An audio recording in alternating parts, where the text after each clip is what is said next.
we want to kick off with this question. If you've got more than one technique or I don't know, activity or tip that you'd like to share, we'd like you to put that in the chat so that we can read some of them out, basically, just to kick things off and get us warmed up thinking about teaching online. Sorry. We're Yeah. looking at one technique which has worked for you since teaching online. We're always curious about this, Rosalia and I. Obviously, we're working now for Cambridge Assessment as the big organization, with Cambridge Assessment English and Michigan Language Assessment as part of that. But we were teachers once upon a time, weren't we, Rosalia? Oh, So yes. We can still remember. That's why we love it when we get invited to training sessions, to webinars, because we can really remember what we used to do. We try and get engaged with teachers, with colleagues, as much as possible in Mexico and other countries. We're very really lucky, Johnny, that we are blessed that we can have these interaction with lots of different colleagues all over the world, right? yeah, I was thinking today how life has changed since we started this year compared to last year. I remember people used to ask me a lot, you and I go to, or used to go to, different conferences, congresses, etc., right? And people used to ask me, but how is it? I mean, the life of somebody who has to go to different events all over the world. And I say, well, I get to see lots of airports and hotels, right? And now we get to use different platforms, Johnny, right? we do. And well, airport diaries. That could be a book we co-author together. But we've got we've got some lovely From airports suggestions to platforms, from maybe that airports and as platforms. a Next title. the next series. Keep tuned or stay tuned. We've got breakout rooms. People have said they've been useful using videos, using some of the G Suite. People have said about combining different platforms and balancing that with Zoom and WhatsApp and meeting online. I like this one from, I think it came from Maria or Mayra, about putting objectives up. I used to do that in the normal classroom, putting objectives up at the beginning of a class or having them there all class. I think that's a fantastic idea. Quick games to start with, those are more as important as ever. Printed signs to communicate with students when when you want the microphones off. Wow, I like some of these, Rosalie. These are really cool. We've got a Very nice indeed that we can see all those different things. So let's start now and start talking about all the wonderful things that we can find because of technology. And as Johnny said, we would like to hear, we will be asking you several questions that we will have a chance for you to interact, and you're going to see how you're going to be using that. I think we will be using Menti today, right, Johnny, to get we've got replies from our audience. and let's hope things stay steady, and we'll have that coming online in a couple of slides, a couple of areas of the presentation. So let's move on. Just to give a little bit of background about who we are and what we're doing with you today and why we're so pleased. Rosalie, this is a diagram you're very good at interpreting, much more Very good at, I concisely say. than I am. There's hundreds of years here, people. As you know, the University of Cambridge is one of the oldest and best universities. It's not just about the age, it's also about the quality of this university, right? So we're very happy to be part of the university. We're part of a larger unit within the university that is called Cambridge Assessment, and we are one of these 4 different departments. And you're going to see why I'm very happy to have Johnny with me here today, because I usually say to people, when you look at Cambridge, there is an M there. And for me, that M stands for Michigan. Indeed. So as of 2010, there was a strategic alliance between Cambridge Assessment English and the University of Michigan. And as Monica said in the introduction, it's a joint venture or a strategic alliance, or however you want to coin it. But essentially, we work together and we're part of the same organization. That happened before my time here, but I'm very pleased to be part of the wider Cambridge family and really honoured to be part of something that combines 2 of the most prestigious public universities in the world. Exactly. And I think we're with an audience that is quite familiar, but it's always worth just setting a little bit of context. We should have had a game as an icebreaker to start this off, Rosalie. But anyway, there are too I many was like people to be playing. today. I had an early meeting today, Johnny, and I asked somebody who was very proud about sharing with me the fact that the contact of mine took our C2 exam, right? Which is what it Mm. used to be called. He told me I took CPE, which stands for Certificate of Proficiency in English. He said about half a million years ago, and I said probably we went to the same session then because I did. I also took my CPE exam. Probably about 500 years ago, right? And we're talking about it. The names have changed. The quality has always increased. That's a great thing about it. So here you can see, I remember last time I checked with Hazel Mariscal, who's our America's Recognition Manager, about the different exams and tests that have been recognized and are included in the CENI framework here. She said over 21, 22, let's say over 20, right? 20 plus. And I won't be lying. Plus all the Michigan ones I know are already there. But this is for you to know. This is how you can see the Cambridge Exams family, right? Very happy with the baby. Can people guess what the baby is? I've already told you about the eldest brother. Or is it a sister when it's an exam, Johnny? I really don't know. I have never asked myself Let's that not get question into that, I before. think. But let's if we show But the baby, so what the do people baby think? is definitely is Michigan. So we have a range of exams that complement the exams that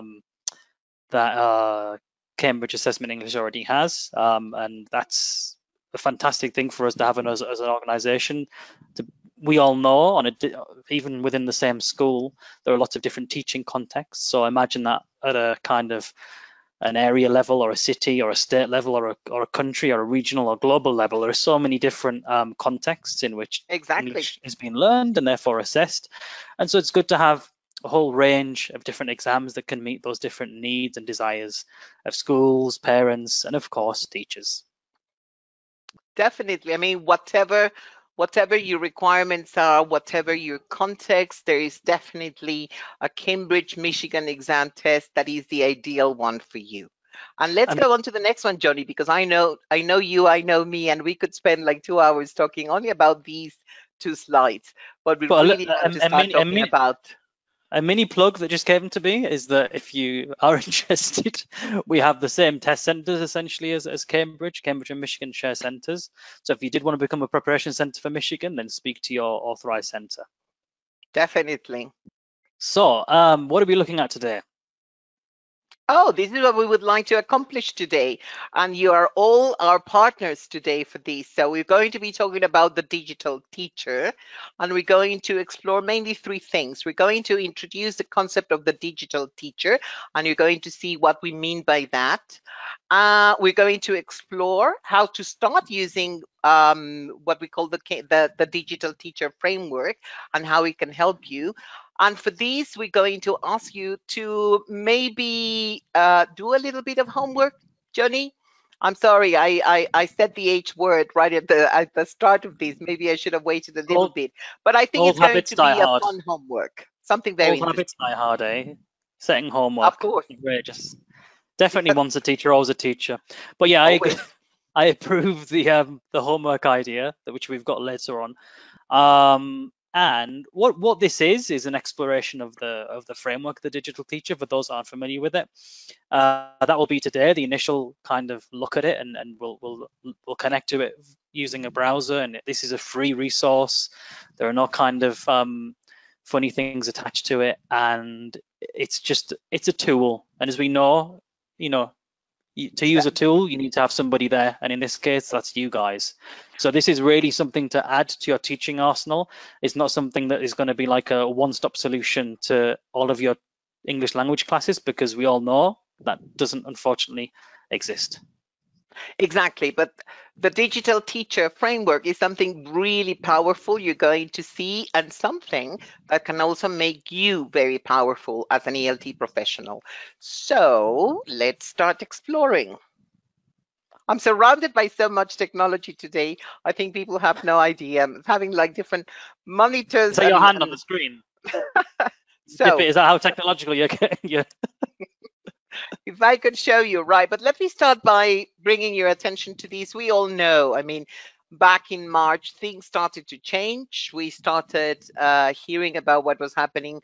What started first in Asia, then went on to affect Europe, right? And back in April, this is, I wonder how many of you had heard about the UNESCO Global Education Coalition, but this is like a very important group of different organizations from all over the world that are interested in supporting education, because education has been severely affected, as you can imagine. I mean, and who are we talking to? I mean, we're talking to colleagues, people who have probably not seen their learners and their colleagues for several months right now. So back in April, this is what we heard from UNESCO. And this is absolutely sad. I mean, 91% of learners, and we're talking about global, a Mhm. global situation, right? Some of them are still being affected. Well, you can see Mexico and you can see other Latin American countries. You can also see what's happening in the States, for example, or were affected. In some countries, things are trying to go back to whatever the new normal is, right? And this was at all different kinds of levels regarding education, from basic schools to higher education, everybody, really. I mean, 91%. We're talking about millions and millions of learners that were Brilliant. affected or are still being affected by this, Johnny. And that was very much the peak. And thankfully, since then, I think I've not checked that in the last few days, but that's drastically reduced now. But the one thing we do know is that that's changed I guess, our delivery and our habit in terms of learning, or at least for the foreseeable future. That there's going to be Exactly. kind of And we have two hybrid hands classes. here, Yeah, Johnny, we because have. when we stopped having contact with other human beings outside our own homes, we went to technology and sought help there. And we found help and support there. And that's what we're going to start talking about today. And that's why we think talking about the digital teacher is such an important thing for all educators. And I want you to lead on this one, Rosalia. Just explain to us. I really like how this all fits together, but I think you explain it better than I do. The whole Thank wisdom. you.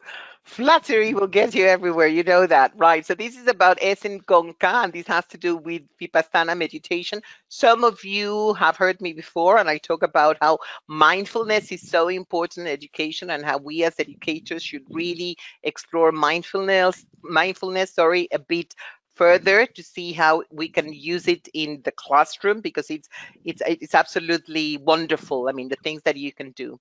And this is about Essen Gonka was talking about the essence of wisdom. And he said, and I like this and I wanted to share this because it can tell you about when this started, as I was saying, back in March and May and March and April, and we started hearing about or reading articles about, or some WhatsApps or some things from Facebook, whatever social media you use, right? And he was talking about what people, other colleagues, ELT professionals around the world, or even within Mexico, were doing, because they couldn't be in their classrooms, in their brick and mortar classrooms, right? They started working through virtual classrooms, right? Remote education, etc. And this was hearing and reading about things, right? So this sort of wisdom about how education was being transformed and how education was taking place was borrowed wisdom. We started hearing from others, right, Johnny? And then when Mhm. we started to explore a bit more seriously, a bit more deeply, right? That this is when we started going to sort of specific webinars about how to do things remotely, or maybe you had to explore about the platform that your educational institution, your school or university is using. And that's the one we said many times, teachers cannot choose the platforms they work with, but they should learn maybe not to love them, but to make the most of them. So you start going through intellectual wisdom because you start reading much more seriously about it. And then when you start doing things, when you really start owning what you are doing through remote learning, teaching, remote assessment, that's when you get to experiential wisdom, because you have been living through what you heard about before, then read about, listened to other people who had been there talk about, and now it's your decisions. You are making sure that you make things work in your own virtual environment. And we've got, actually, if you attended the Cambridge live experience a couple of weeks ago, I think, we have a webinar, Rosalia and I, on that, which might be worth watching outside of this series. Oh yeah, this is a good time to share with everybody. We will be sharing a list of all the different references that we quote here today, tomorrow, and the day after tomorrow. We will be sharing that after the third webinar, right? And we will be including the links to relevant webinars like the one Johnny has just mentioned, right? So you have that to look forward to. And on the Cambridge Assessment English regional website, please check it out. The link's at the bottom there, or just go on to the Latin America link, which you can also just type out quickly, and you'll be able to see some of the advice and activities that we are putting up there. Some of those might even be useful for parents, Rosalia, they're quite important with all of this return to the classroom, even if it's virtual or not. This is, again, I'm using the word baby for this because this is the baby section of our website, Johnny. And this is full of great ideas and so many things that you can start using right away. You really have to go and explore these. We know that you've been having very serious and interesting conversations with your learners' parents, for example. So here you can find all sorts of different things that you can share with them, that you can guide them about, right? All the different resources. We've created almost 70 new resources for you, our colleagues, for all different levels in the last few months. Everything you need and more things that it will be really very interesting for you to explore, we are sure. So go there, you have the link there, but again, we will be sharing all the different references there so that you can see. So in your return to class, be the virtual classroom in most cases, or when it happens, we're not sure. Countries in general are not sure when this is happening. We know it's starting to happen in some countries in Asia and some countries in Europe. We're not really sure about here in Mexico and other countries in Latin America. But if you choose Cambridge English and all the resources you get from Cambridge, from Michigan, as your not just your guidance, but as your companions here on this very amazing trip that we're having regarding education, you can be sure that you will have lots of things that will be useful from day one. I guarantee that, Johnny. Absolutely. And I think one of the points that will be developed later is that, yes, there are lots of resources, but how do we organize them? And how do we stay calm and, allocate resources to certain areas? And that's what the digital teacher framework is going to allow us to do. What we're going to do now, we're going to be really ambitious and go to an online poll in a second. I'm just going to change screen. If you want to just introduce that question whilst I seamlessly pause the screen and go to a web browser, Rosalia, that would be amazing. That shall be my pleasure. And this is where we're going to start to use Menti. We're sure you have used Menti before. We're going to ask you how you feel about teaching online. And we're talking about right now, so like today. So if you have your mobile with you, right? I would suggest using your mobile, right? So go to menti.com and you have a code there, right? And you'll have to use it and you'll get here. And this is what we would like to know about you. So nobody's going to see your name, so don't worry. I mean, be 100% honest, be brutally honest, as I usually say.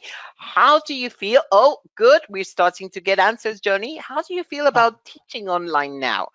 Probably it You've was a got different context for you. It was a different feeling when you started, but this was, maybe you started back in March. Some of you started, we know, in April, some of you in May, etc., or just after the summer holidays, the summer leave, right? Or maybe during the summer doing other things for your professional development, etc. So how do you feel about now? Come on, we have hundreds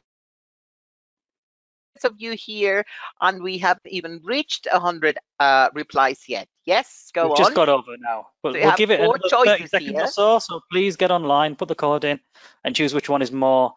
A bit of self-reflection, which will be a slight theme of the 3 webinars this week.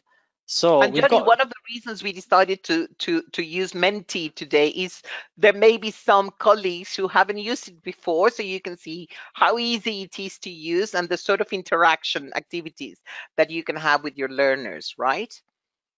absolutely, but it's good to see that people are feeling more positive than they were. We've got some experts, some totally confident people. Very good. But we can always That's learn, good. I think. I think we can always learn more. But it's good that people are feeling confident about being online and teaching online. And I think we'll close that in a couple of seconds. It's good to have had such a big response to that. And I think, Exactly. And the yeah, fact that most of you feel much better than a few months ago, I think this mirrors what most of our colleagues have said, right, Johnny? Not just yeah, here in Mexico, Latin America, but all over the world, right? So many different things to start using, to start exploring, etc. But not only that, right? Um, Coexisting, for example, with parents, which is something that you didn't used to have in your classroom, because your learners got to school, their parents usually took them there, right? And then they were there with you. But now you're never sure, because you never know, Johnny, when it is who's only watching? your learners and when it's the learners plus their parents, right? Absolutely. And And what we had I think, wonderful anecdotes of colleagues saying, I could hear the mother giving the answer to her son, right? And I say, yeah. I mean, you you cannot get some stop keen that, right? parents. You get some keen parents. That's good though. You can really utilize that. What we've and what we're gonna move on to now is another question on Menti, if I'm able to just skip along, which I am. So we had the donut. That is called the donut, and that's how the results are. And this is like the web, I guess, a virtuous web, if that exists. But anyway, if at all, I mean, I guess some of this might come into play, but this is our second and I think possibly final Menti of today. But just there are limitations to providing digital content and a digital learning experience, and we'd be interested to find out what some of those are for you.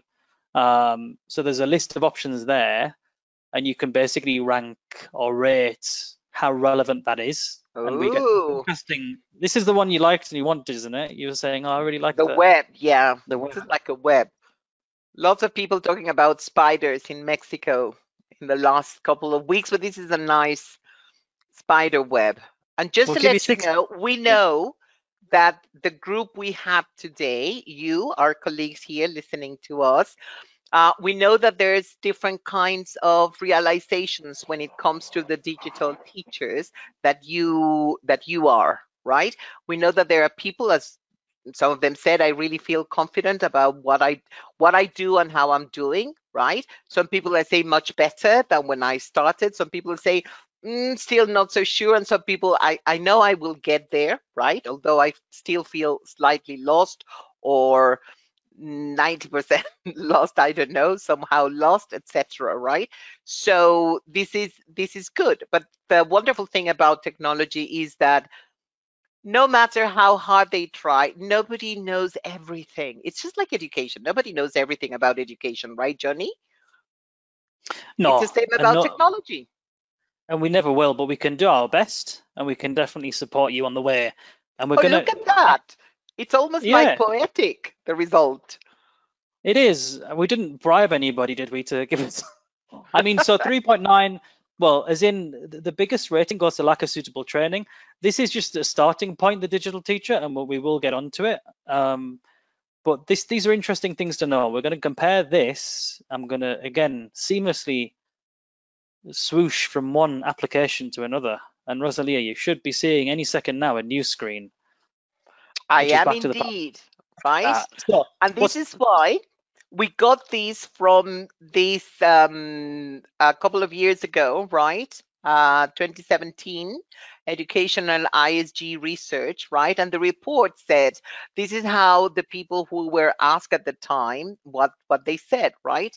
And you can see, I mean, the same things that we asked you about, right? No time.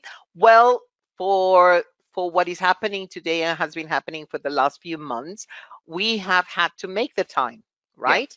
Because this had to happen, right? But many people still say, I didn't really get any training. I just got like starting next week, you're going to be using this platform. And some of you were sent to Zoom, some of you were sent to Webinar Jan, some of you were sent to Google, some of you were sent to Teams, whatever the name of your platform is, because your institution chose it, right? And then they say, oh, and you can find a how to webinar or how to start using it here, right? And that was all the training they got, right? Or lack of budget to go to other things. But the wonderful thing about how the world has been helping the world during this COVID-19 crisis, Johnny, is that webinars have become so available now, and we're very happy because we have been reaching. You and I are used to or were used rather to talking to maybe 50, 100 people when we had sort of workshops and sessions, etc., at conferences, different events. If it was a plenary, for example, we had like 300, 500, etc.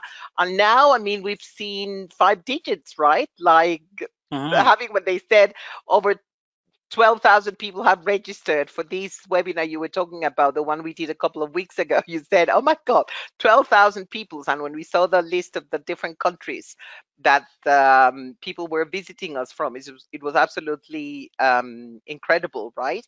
Poor digital resources available. And I have to say, there's so many out there, right? There's so many different resources, so many different apps, for example, that sometimes the problem is that you don't know where to start, right? Or maybe something to do with your equipment itself, right? Or the fact that the internet connection at home is not that good, right? Some people have that problem, etc. I myself shouldn't be saying this because I'm always a victim of what I say may happen, Johnny. That if I say I am sometimes a victim of platforms that don't really like me, something happens. But I'm not jinxing this today. Don't worry.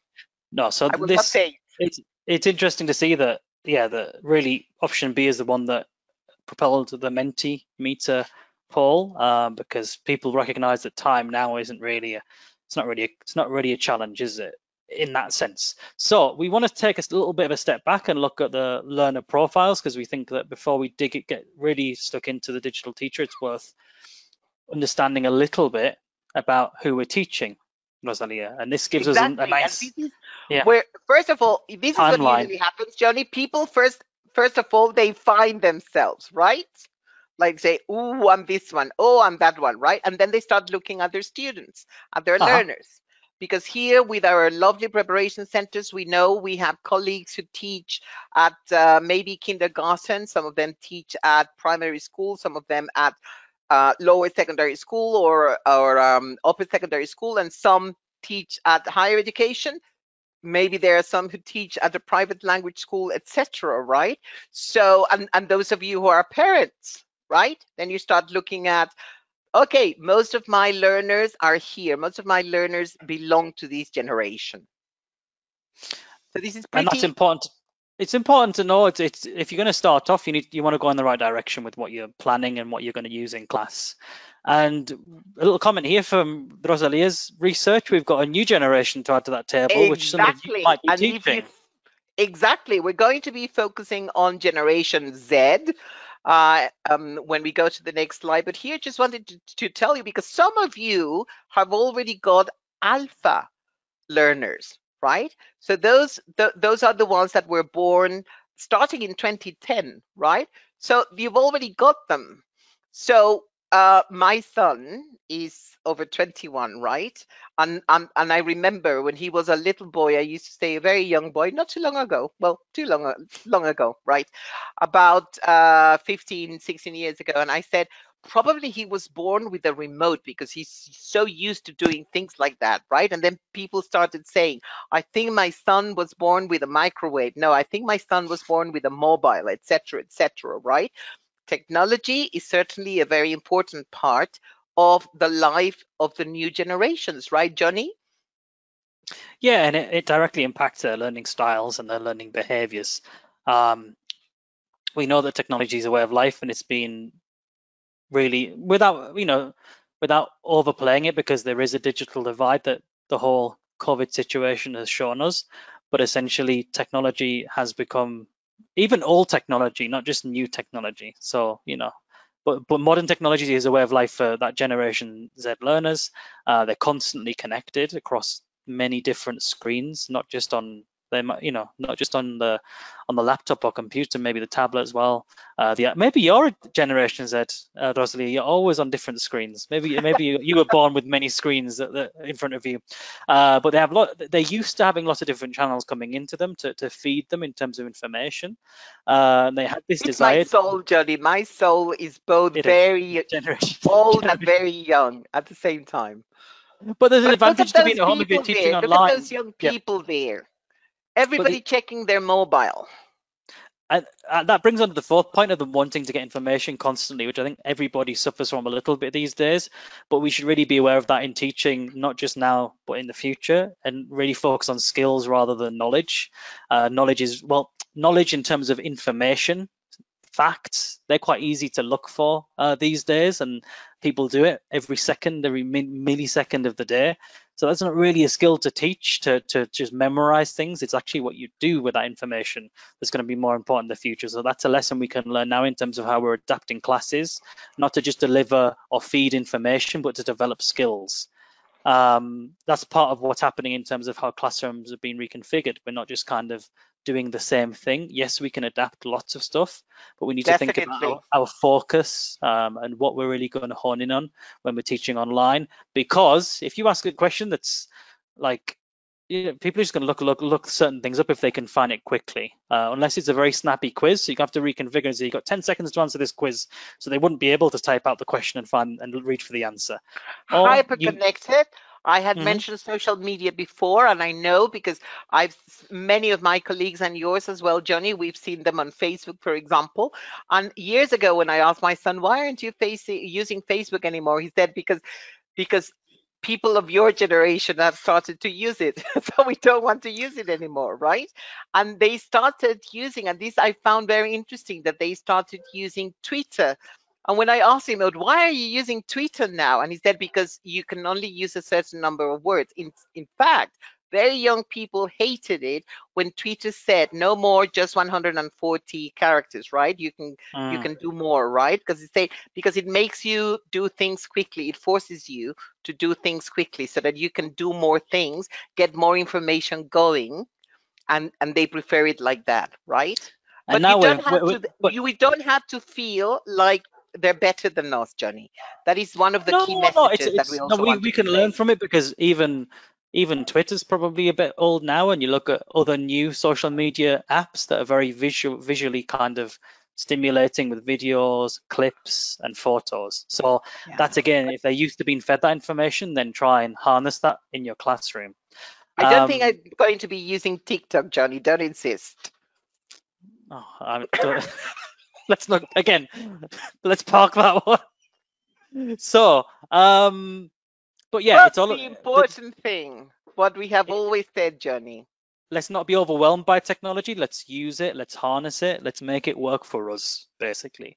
And we like this quotation here from the Digital Now Foundation, which we think sums it up quite well. Well, you could even just learning is facilitated by technology, giving students some control or some element of control, but it's still something that shouldn't be dominating how you plan your lessons. You should have learning goals, like we said at the beginning, and you should be able to use technology to meet those goals rather than vice versa, somehow starting and thinking, I need to use 59 apps in this lesson and I need to have change activity every 2 minutes. I mean, I couldn't have said it better, Johnny.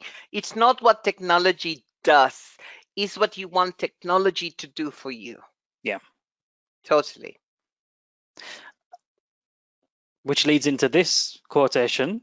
Whenever there's a name you cannot pronounce, Johnny, this is when it's me I just time, know this is right? one of yours. I know this is one of yours. So No, I know, but I this is, leave the floor to. and I've always said, I mean, I don't mind when I go global. Usually people call me Rosalia, and I'm fine with that because I'm sure I mispronounce colleagues' names all the time, right? So Shunri Suzuki's Suzuki a here. decent surname. We can get around that one. Suzuki is okay because I think there are cars that are named that, right? Hmm. I'm not sure whether they're named after him, right? But he was a Zen monk and also a teacher, right? And he was talking here about the beginner's mind. And I remember when I told you the first time, he said you have to be open to things, to new things, but to things in general. And this is the beginner's mindset, right? Because what is the mindset of an expert, Johnny?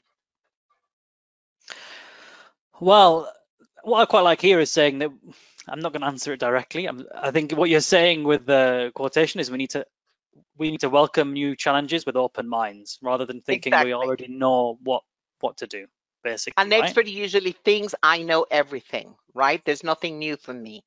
It's better to be, when you see the next slide, you're going to see it's the beginner's mindset, right? If you look at this lovely cup of tea and it's so cold today, it's in a beginner's mindset, there's still room to learn more, right?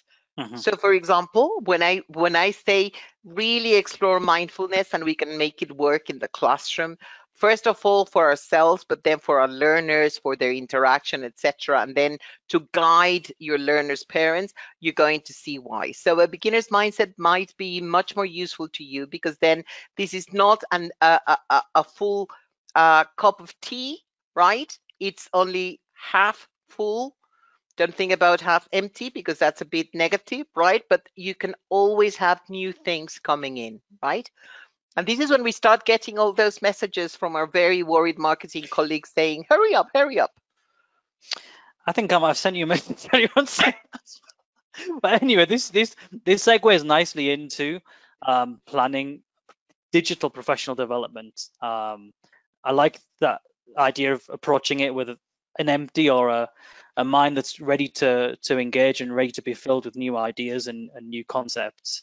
And this is what Exactly. this is. So we're looking at helping you with that training aspect, with a bit of self study, I guess, some homework to boot, but basically looking at a framework just to organize things. We've been speaking earlier about how there's so much out there. It's this the kind of it's like the classic sort of cartoon. Open up a cupboard and everything falls out. All these resources, everything that you can use in class or send to parents or set for homework or use this for videos. There's so much to Exactly. consider. So let's take a And step if I back. may, Johnny, this You is may. why this is not going to be about how to use a certain platform. We're going to mention some apps, like we've mentioned Menti, for example, and we're going to mention other apps, right? Some of them are Cambridge apps, right? And they Mhm. are wonderful, right? But this is when you talk about really being a digital teacher, these are 6 things to take into account. These are 6 different uh, parts of the universe of being digital that you have to consider, right? I've talked to them about units. I've talked to them about elements. I tried to convince you when I was going through my Avengers period that they were realms, but that didn't really work with I with like you. realms. I do So like realms. elements. But yeah, so basically giving a bit more of a macro view instead of getting overwhelmed by individual exercises and resources. And these are the first 3. And Rosalia, you're going to give us a whistle stop tour because essentially webinar 2 is going to be looking at these 3 core concepts, and webinar 3 will be the next slide or the other This is 3. to whet your Um, appetite so that you're back. We it expect to is. see all of you back tomorrow because we will be talking about the digital world, the digital classroom, and you, us, the digital teachers, right? And all the different things that have to do with these. people are usually surprised, Johnny, when they start looking at the digital world and they see legal issues. What can she be talking about, right? There's a very important legal issue to consider here, but more about that tomorrow, right? Online learning, different digital tools and resources. But we're not going to give you a list of the top 100 educational apps. No, but we will show to you what you can do and what you should do to evaluate different apps or different resources that come your way so that you can make an informed decision, right? That's exactly our purpose over the next couple of days. And then the final point will be looking more like once you're in that classroom, well, that cycle, basically what I call the virtuous circle of designing, delivering, and evaluating learning, which you'll see that they are connected there in the diagram, and that's how we see it. Obviously, we've been teachers before, and we work in assessment now. We work in assessment, of course, we're going to say assessment's part of it. Well, but it is. We all know that. If you work in institutions where you use exams such as Cambridge exams or Michigan exams, you're going to have to deal with that whilst you're designing and delivering your lessons. And in these areas, we're going to take a little bit look at, well, we like collating and curating rather than creating new resources, looking at what you've got, looking at what colleagues have got, bringing that together and using that in lessons. We'll touch on that on Wednesday. And in delivering learning, responding to learners, which we've already started quite a bit in terms of looking at the generations, looking at how they engage with technology and education, looking at where they get the information from and how you can capitalize on that to have more effective learning outcomes being met. Basically, that engagement with learners and parents as well, quietly, is definitely going to be important as you go through the next year or so. And obviously assessment, and we're not saying a big exam at the end, we're saying that might be part of it, a kind of summative test towards the end of your learning cycle.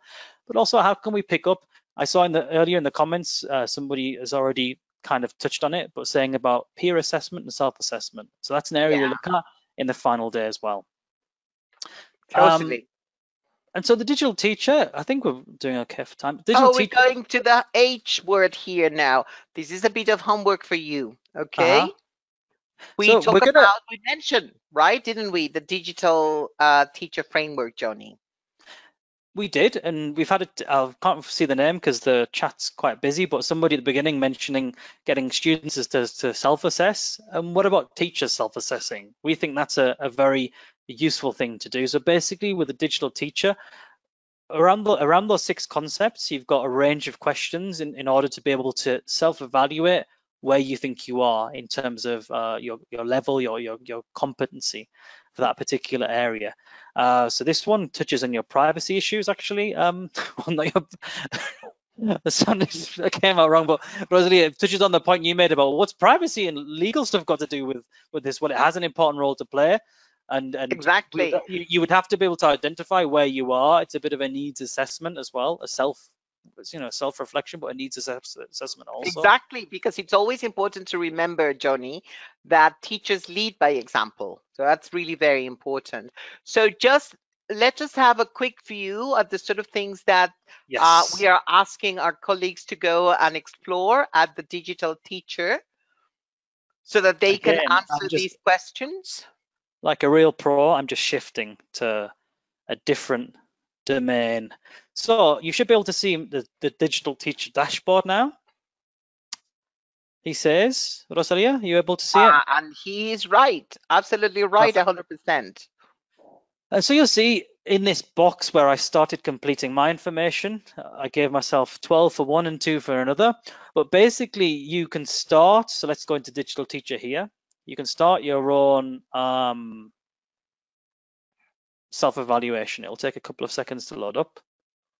And this will be totally confidential.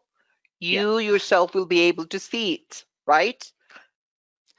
So I reckon this takes, because I've done it before and then I reset it so I can show it being empty there, but it took me about 20-30 minutes and it was well worth doing. Basically you go through and it goes from basic to extensive knowledge. And as you saw previously, you'll see, if I skip back, you go from having an awareness to having full mastery. And so the great thing about this is it gives you a diagram, which is just to the side here. and it gives you like this, like a bit of a spider diagram we had at the beginning, which shows your strengths and weaknesses. And that, to me, that's quite a useful thing for you to have in terms of identifying where you might need to spend a little bit more time or seek help from colleagues. So Exactly. basically, to show Important, you a John. complete one, Rosalia, here, this is going back to the PowerPoint. This gives you like a complete idea. If you see, you've got certain areas that, for example, here somebody needs to work on evaluating learning, but they're really good at the digital world. They're really good at designing learning. So even if you're working at the same school with colleagues, maybe comparing, if you felt comfortable, but comparing your areas of strength Up and to you. weaknesses. Yeah. Yeah, so you could help out each other, have maybe a mentoring scheme at the school, or just have a working group that meets every week That or would two be great. to And it's share important ideas. to remember there are no right or wrong answers. This is about you, how you feel right now. And as you could see from one of the previous slides, you can restart. So when you start doing this, and we've had colleagues do this when they started back in April, for example, and they've gone back to the framework to reassessing themselves, right? They have found how they have improved, right? Because there has been development, professional development, and that is absolutely fantastic. Yeah, and that's a great idea. Doing it at the beginning and an end of a learning cycle, that's a fabulous idea. So once you explore this, and we'll be asking some questions on it tomorrow, just to check that you have gone. And what we're setting for homework, Rosalia, I believe, is for the teachers to go on and have 20 or 30 minutes and do that self-evaluation so they can identify their strengths and areas they might need to improve in. Go to And the Cambridge Digital Teacher and then exactly. create your own account, right? And you can do these yourselves, right? When you have the time, don't try to do it too quickly, right? Take as long as it needs, but just so that you can start. Also, you will see the sort of things when we talk tomorrow about the digital world, the digital classroom, and the digital teacher, the sort of things you can see. So there will be questions about those things. How do you feel about them? How confident do you feel? That's why we say there are no right or wrong questions, only the questions that will help you see how you are feeling about yourself right now. And you'll see there that you can click and read a bit of an introduction for each of the 6 areas or elements so that you could understand a little bit about what the questions are going to be about before you go in. It isn't timed or anything, just go in, be honest, and it'll be more beneficial that way. And in each section as well, it's got a range of different activities and resources. Some of these you're probably quite familiar with, but what we're going to do is top them up with some new ideas, particularly when we get towards the teaching, the designing, and the delivery of learning on Wednesday. So giving some ideas on how you might it depends on how you want to see the framework. I see it as different areas, different compartments that are all linked, obviously, but somewhere where you can start pushing, these resources are fantastic for this, these resources are fantastic for this. Because if you've got locally a kind of a set curriculum that you follow, and you've got learning outcomes based on that, then that will start interacting and kind of slotting in quite nicely with the resources you've got here. So if it's something to do with assessment, you go, what's going on with assessment? I've got this assessment for learning, or I've got certain formative assessment tools I can use. If it's something for teaching, you can plug into that and then basically have it as to give a bit of order to what's become quite a disorderly world, and feel it online when you're there in front of all of these faces sometimes, or sometimes not. It can feel that way. So having that confidence and that kind of security and thinking, I've got my stuff sorted and I can always just pull things out of this folder that I need at the appropriate time. We'll be talking about that tomorrow, Johnny. Okay, I'll keep quiet until then. Peace. But one of those resources, so thinking about designing and delivering learning, Cambridge and Michigan be very proactive in creating new materials that you can either watch and adapt for your own teaching context, or literally pick up and play. And in the case of Kahoot, that's certainly the truth, right? I mean, we all love Kahoot, right? We do, and this is the sort of thing where if I could see you now, I would say raise your hands if you like Kahoot, if you've used Kahoot before. You're going to love the Cambridge English Kahoots. I guarantee you, right? So just go there, start exploring. If you have young learners, you're going to absolutely fall in love with the Cambridge English Kahoots. But would this be for designing, delivering, or evaluating learning? What do you think? Are you asking me? Yeah, I'm testing you. We're in testing. Well, you've said evaluation and testing, right? And if it's Kahoot, chances are it's going to be different questions. So asking questions and getting the answers. But you will see, for example, we have the examples here, pre-A1, A1, A2 level, right? And all the things. Here you can see the website that was done in the local language. So it's Spanish for Mexico, right? And you can also invite parents if you want. It's always a good idea to let parents know what things Definitely. you're going to be asking your students, their kids, to be looking at, right? So that they see that everything is safe. Okay.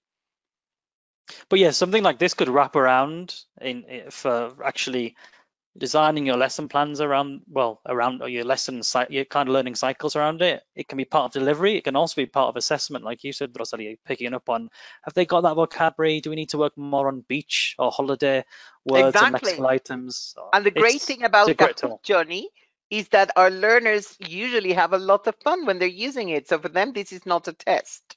This is a fun Absolutely. activity, right? I wonder if we're going to be able to have a couple of minutes for some questions.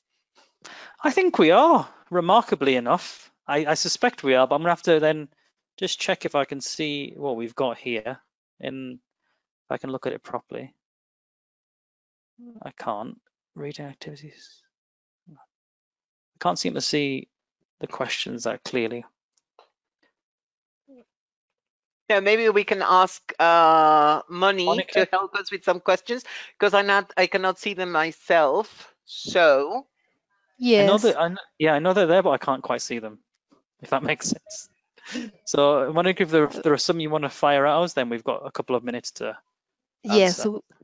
Thank you. We have a question from Rosalba Salazar. She asked, do you recommend a specific learning style survey for students changing based on those new generations? Learning style survey and or student inventory. okay, that's a very good question. Thank you for that interesting question, Rosalba. I think it's something that you have to take into account, and you have to see if you're teaching teenagers, it's not the same as if you're teaching kids, right? And in many ways, for example, when it comes to technology, it's because of the way they use technology. I can tell you, for example, for our exams, we could tell that for certain exams, especially the ones for higher education, the younger the learners, the more they were used to doing things using technology. So if you ask young people to write, actively, physically write using their hand and a pen or a biro, a pencil, etc., right, they will get tired very quickly because they're really used to using their mobile or a laptop or a computer, right? Whereas people after a certain age, they're still more used to using pen and paper, etc. It also depends on the kind of context, right? If you're in private education, probably your students have more access to technology, whereas if you are in public education and you teach at a public school, maybe some of your students do not have access at home to a computer that is their own, or a tablet, or even a mobile, right? So it really depends. It's only that you have to take those things into account. Know that if you have young learners, especially Generation Z, they will probably, and especially if they're teenagers, Johnny, because they are at that age, they will try and challenge you where, as far as technology is concerned, and they will try and teach you that you can do things. We've all seen we've all heard stories and seen little recorded videos of some teachers that have even sort of gone totally sad or angry, etc., saying, I don't know how to use these. And some very nice learners saying, no, don't worry, teacher, this is what you have to do. Because for some teachers, especially teachers after a certain age, they didn't have technology when they started teaching many years ago, right? So it's something that we should really take into account. But as I said, it's don't feel threatened by the fact that maybe many of your students have mobiles that are more modern than yours, right? Or that they use. Yeah. Yes, Johnny. I would just quickly add, because I know that I don't know whether this cuts off of the hour, but the more you can understand about your student learning in terms of learning styles and also the resources they've got at home, the better. It just makes it so much easier for you to plan your lessons so that they're basically implemented in a more effective way. If you have students that maybe not even learning styles, but topics they prefer and things like that, definitely quiz them at the beginning, send them surveys that their parents can fill out with them so that you get an idea of what your class is going to be interested and engaged in most. The more you can find out about them, the better in that sense. Exactly. I don't know if we've... That's all true for so many things about our learners, right? Not just technology. Definitely. Just showing the interest in them actually is quite motivating for them, for you to say, well, what would you like the classes to be about in terms of topics and subjects, and which skills do you like the most, which ones do you like the least, and why don't you like them? Even that is very motivating for anybody in any kind of area, even you with your supervisors or colleagues. It motivates you if somebody's actually interested. And it's the same with our learners, particularly teenage learners and above. Primary, maybe not so much. They haven't really developed those kind of emotions just yet, but they will still appreciate it at a level. Monique, I challenge you to try and teach me attitude. Yes. Moni, do we have another question we can answer and time now? for it? Yes, yeah. I think we have time for 2 more. Oh, okay. Well, Mayra Lizeth Almeida is asking, I would like to get more tips for pre-kinder to definitely engage them into activities, especially at morning shift. So tips Johnny, for pre-kinder. would you like to tackle this one? I mean, we're not going to cover that specifically. We will touch on certain activities that would be relevant for pre-kinder. We would, as much as you can, have variety in the lesson, use things like total physical response so that you get them kind of copying what you're doing, or miming games, or even activities where, but yeah, if they have very young learners, Johnny, Pocoyo must sound familiar to all those colleagues, right? And did you know that Cambridge has actually created some activities using Pocoyo? I did know that, yes. Sorry. So I couldn't hide my surprise, but yes, that's I don't think you're a Pocoyo fan, Johnny. Probably not. I am. But he's hugely popular, right? And we know he came from Spain, and he's hugely popular in Mexico. So something for you to explore, right? And Go and check things Cambridge Pocoyo, and you will find it. We will include it on the list of references, certainly. For the morning shift, for energy, things like physical movement is important. Games, TPR is fantastic. Chants, for example, they can still work over the internet if you're using a platform. Even over a telephone, you could have sing-alongs and chants with classes. Having a routine, even as early as kindergarten, even if they're just giving you a kind of physical indication of response. So if you have little cards for the weather and you say, what's the weather like today? And they just pick up. So you're not actually pushing too much cognitive load onto them. They're just having to respond without producing language, because at that stage they're probably going to be struggling at a very young primary age. So just those kind of cards coming up that you could spend a week or two designing them. You know, parents can obviously supervise, and then they've got the whole set. They keep it there. So vocabulary games, you could have treasure hunts where they hide them, and then you tell them which one they've got to go and get, and it's a race to get back to the screen. I mean, there are lots of things you could do with young learners.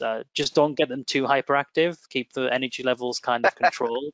So you have. And when we talk to parents, by the way, we also mention things like what they should eat and what they should drink. So Moni takes us to the last question, because I know people have to go probably somewhere else, and we want them to come back tomorrow. Yes, please come back tomorrow.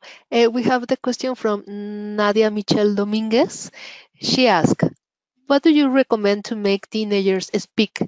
they tend to keep the microphones mute, and I would like to have more verbal interaction with them. That's a very good question, because I've always said I think we as teachers, we usually have a certain age group, Johnny, we feel better with when it comes to teaching them. I right? love teaching teenagers, I've got to admit that. So if you want me to take the You question, enjoy the challenges. I mean, I think getting them to speak, so getting them to generate questions, their own questions to ask each other. Certainly, I would be very reluctant to have them opening the mic up for extended speaking activities, like of more than 10 or 20 seconds in a full class. That would definitely be for breakout rooms or for pairs. They're just very self-conscious, so they're not going to really be, willing to offer themselves in front of a class, especially speaking in a language they might not be entirely comfortable with yet. So breakout rooms, planning around the topics that they're most interested in, which comes back to the first question we had about surveys to get to basically needs analysis and needs assessments. So really, which topics they're interested in speaking about. Exactly. Sometimes, Can I just say, maybe asking them to speak to a robot. Well, the robot definitely for Speak and Improve, which will, again, that's a teaser for for tomorrow or the day after, I believe. Also, I mean, they might be more comfortable speaking into a computer than speaking to you. So don't be afraid to set speaking assignments maybe for homework or even during class where they've got to record it and send it to you as a speaking example. And can I just say before we say goodbye for today, Johnny, this thing about we teachers usually ask questions. We're so used to asking questions. We should really make it possible for our learners to ask questions because they're usually answering questions, right? Let them also practice asking questions and things they would really like to have answers for, right? Of course, you will have to make sure that everything is okay because, well, teenagers, challenge is usually their middle name, but they will come things. But tomorrow we will certainly talk about artificial intelligence, who's also something else to consider, supporting you and getting to know it better, right? And even final comment on that one, because I think it's a great question. I would have certain speaking cards, so for words and expressions that they would commonly use. I think that, in my opinion, I disagree, no way, this kind of stuff, so that they have them ready for the speaking activity and they've got some support. So if students aren't speaking even in small groups or in pairs or with you one-to-one, you need to scaffold it. You need to give them some extra support. You need to give them word cards that they can use so that they don't feel so stressed or they don't feel so self-conscious. It just helps to have something in front of them so they say, yeah, I think that, blah, blah, blah. Or if they're in pairs or groups, they have 5 or 6 words, maybe focusing on lexical items that they have to include in a conversation of 1 minute or 90 seconds. It becomes a bit of a game. Their partner's ticking them off and see how many they score. So making it a bit fun and a bit competitive as well can help. That's enough from me. Sorry, I could spend hours talking about that one, but yeah. I know you and I, Johnny. I know. I mean, and I know, but I think there might be some other bits of information that Moni would like to share with our participants here today before we say thank you and see you tomorrow. Moni? Thank you everybody for joining us. The session was recorded and will be available very soon in our YouTube channel.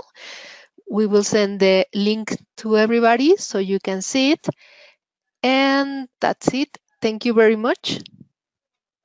As Johnny said, we could be here for another hour or 2 or maybe even 3 talking about so many things we want to share with you. But we hope we can see you tomorrow. I hope you had a good time today. I can tell you, Johnny and I did. So we really hope that you did too. Okay, thank you. Keep safe. Take care. Yep. See you tomorrow. Bye.